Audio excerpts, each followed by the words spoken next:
Everyone, Assamese ব্লগাৰ্ছ পূজাৰ আন এটি ভিডিঅ'লৈ মই পূজাই আপোনালোকক স্বাগতম জনাইছোঁ। আৰু আজি আমি যাম জাগীৰোডত, যিহেতু এইকেইদিন বন্ধ বুলি আমি আইবিত আছোঁৱেই। তেওঁ আগতে অফিচ চাকৰি ইয়াতে কৰিছিলে জাগীৰোডতে, আইবিতে আমি আছোঁ। আৰু এতিয়া আমি যাম জাগীৰোডৰ আপোনাৰ কামাখ্যা মন্দিৰলৈ, আৰু ভাবিছোঁ আপোনালোককো মোৰ লগতে দৰ্শন কৰাম জাগীৰোডৰ কামাখ্যা মন্দিৰক। আৰু ক্ষেত্ৰী কামাখ্যা মন্দিৰ, আৰু জাগীৰোড মানে জাগীৰোডৰে ক্ষেত্ৰী জেগাটুকুৰাৰ নাম ক্ষেত্ৰী কামাখ্যা মন্দিৰ। তেনেহ'লে আপোনালোকেও মোৰ লগত দৰ্শন কৰিব পাৰিব যদি ভিডিঅ'টো শেষলৈকে চাই থাকে। তেনেহ'লে চাই থাকিবচোন ভিডিঅ'টো। এয়া দেখিছে শ্ৰী শ্ৰী কামাখ্যা দেৱালয়। এয়া কামৰূপ জিলাৰ ক্ষেত্ৰী জাগীৰোডৰ নিকটৱৰ্তী স্থান ক্ষেত্ৰীত অৱস্থিত। আৰু এয়া হৈছে ভৈৰৱ বাবাৰ মন্দিৰ, তলতে আছে ওপৰৰ চিৰিত যোৱাৰ আগতেই। আৰু জনামতে দেৱীক দৰ্শন কৰাৰ আগতে সদায় ভৈৰৱ বাবা মানে শিৱ বাবাক দৰ্শন কৰি যাব লাগে। আৰু সকলো দেৱী মন্দিৰতে এই শিৱ বাবাৰ মন্দিৰ থাকেই। আৰু আমিও এনেকৈ চাকি ধূপ শিৱ বাবাক দৰ্শন কৰি জ্বলাই গৈছিলোঁ। আৰু এয়া দেখিছে চিৰি, আৰু এই চিৰিটোৰ ওপৰত গৈয়ে কামাখ্যা দেৱালয় অৱস্থিত। এয়া চিৰি, এই চিৰিয়েদি গৈ আমি দেৱালয়টো পাম। আৰু পাহাৰৰ ওপৰত এটা টিলাতেই এই মন্দিৰ অৱস্থিত।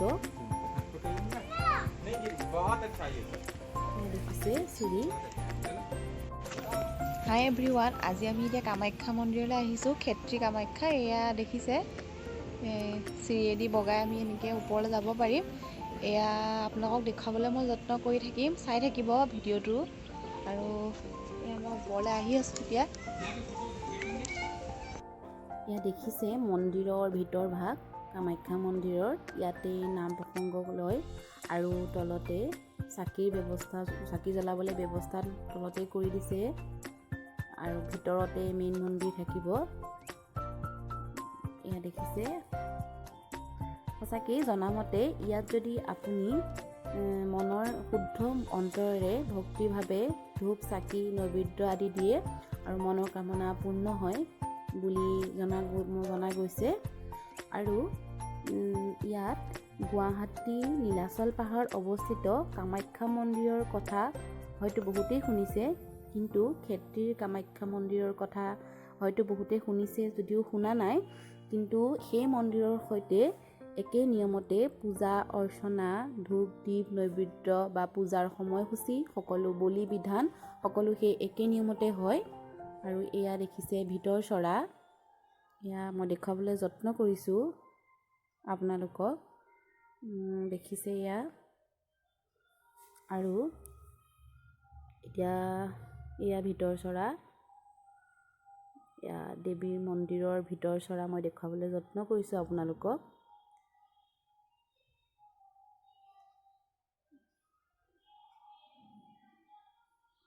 এয়া পুৰোহিতে পূজাৰ সকলোখিনি ফুল নৈবেদ্য সকলোখিনি গোটাই লৈছে, এতিয়া পূজাত বহিব। এয়া কামাখ্যা মন্দিৰৰ ভিতৰ চৰা মই দেখুৱাবলৈ আপোনালোকক যত্ন কৰিছোঁ।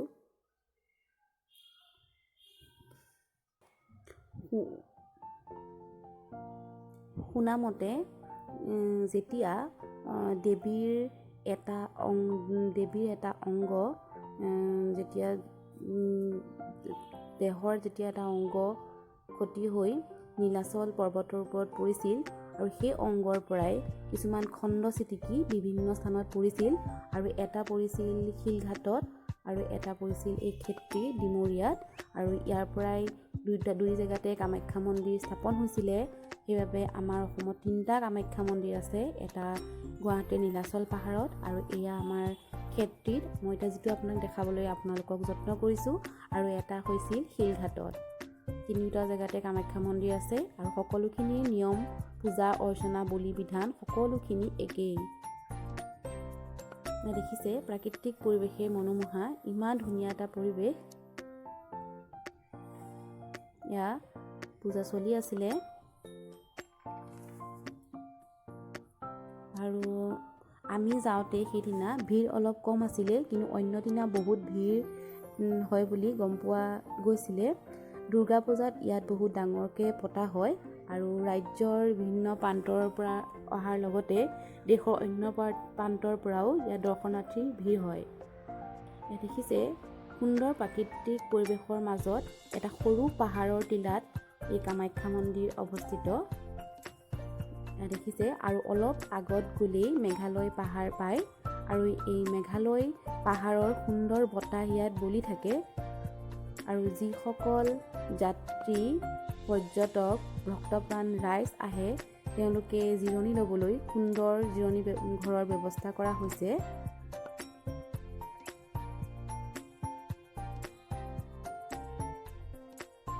আৰু ইয়াত বিয়া সবাহ পাতিবৰ বাবেও এক সুন্দৰ পৰিৱেশ আছে আৰু তেওঁলোকে ব্যৱস্থাও কৰি থোৱা আছে।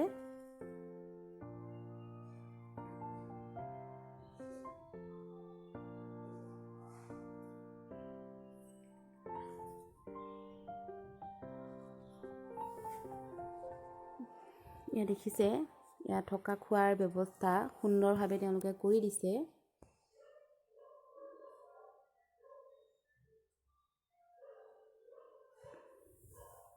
এয়া বলিশাল, ইয়াত ম'হ ছাগলী আদিৰ বলি হয়।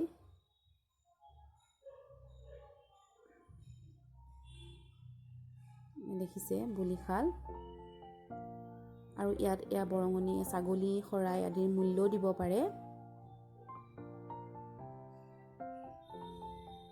আৰু এয়া এই তলত যে দেখিছে এই গছজোপা মই দেখাবলৈ যত্ন কৰিছোঁ, বেলগছজোপা কাপোৰেৰে মেৰিয়াই থৈছে। দেখিছে ইয়াত দুৰ্গা পূজাত বেলবোধন ইয়াতেই কৰে বুলি আমি জানিব পাৰিছিলোঁ।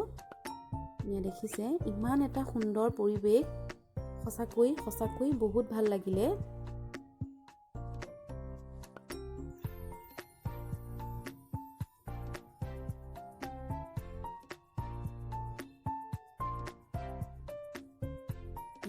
মই আপোনালোকক দেখাবলৈ যত্ন কৰিছোঁ ইয়াৰ প্ৰাকৃতিক পৰিৱেশ সঁচাই বহুত মনোমোহা।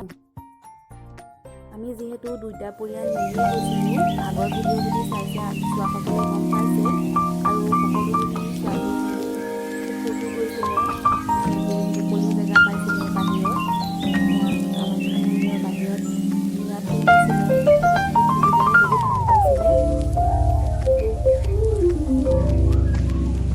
ইয়াত পূজাৰ মন্দিৰভাগ আপোনালোকক মই দেখুৱাইছোঁ ভিডিঅ'ৰ জৰিয়তে। সঁচাকৈ বহুত সুন্দৰ পৰিৱেশ, যদি অহা নাই এবাৰ আহি চাই যাবহি।